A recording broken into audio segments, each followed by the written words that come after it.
अयोध्या एक बार फिर इतिहास रचने के लिए तैयार है। देश का पहला फ्लोटिंग बेदिंग कुंड रामनगरी में बनकर लगभग तैयार है और जल्द ही इसका लोकार्पण होने वाला है। इस फ्लोटिंग कुंड की खासियत यह है कि ये सरयू नदी की मुख्य धारा से जुड़ा है और रहेगा, जिसमें हर समय सरयू का बहता हुआ पानी आएगा, जिसमें श्रद्धालु स्नान कर सकेंगे।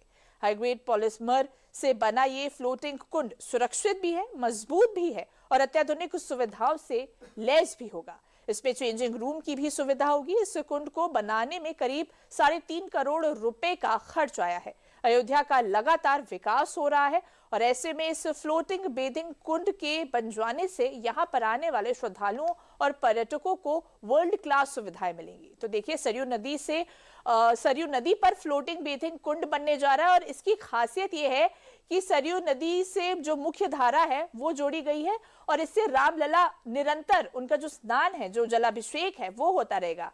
हाई ग्रेड पॉलीमर से ये बना। माननीय मुख्यमंत्री जी की अपेक्षा है कि यहाँ पर श्रद्धालुओं के लिए हम लोग अच्छी से अच्छी व्यवस्था कर सकें, तो उसी क्रम में सरयू नदी में एक बहुत ही उत्तम क्वालिटी का नहाने के लिए पूरी सर्व सुविधाओं युक्त चेंजिंग रूम के साथ नदी की मुख्य धारा में पूरी सुरक्षा व्यवस्था के साथ नहाने के लिए हम लोग एक बाथिंग कुंड हम लोग इसको बनवा रहे हैं, जो कि लगभग 3.5 करोड़ रुपए का है।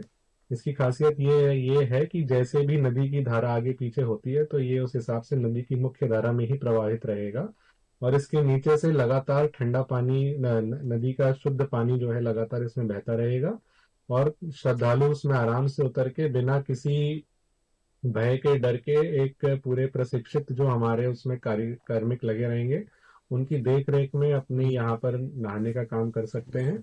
और नहाने के बाद वहां पर कपड़े बदलने के लिए भी पूरी हम लोगों ने चेंजिंग रूम, और अगर उनको कुछ वहां से अपनी छोटी मोटी जरूरतों का सामान खरीदना है तो उसके लिए कुछ शॉप्स भी हम लोगों ने उसमें प्रावधान किया है। ये प्रोजेक्ट लगभग फिनिशिंग की तरफ है और बहुत शीघ्र ही इसका हम लोग जो है इसको आम जनमानस के बेहतर अनुभव के लिए हम लोग इसको शीघ्र ही इसका लोकार्पण कर देंगे। देश का हमारे पास पहला है, ये कैसे किया है? जानकारी है जो कार्यदायी संस्था है उसके द्वारा ये बताया गया है कि नदी में इस प्रकार से इसको पहली बार जो है लॉन्च किया जा रहा है, तो ये अभी जानकारी में तथ्य है।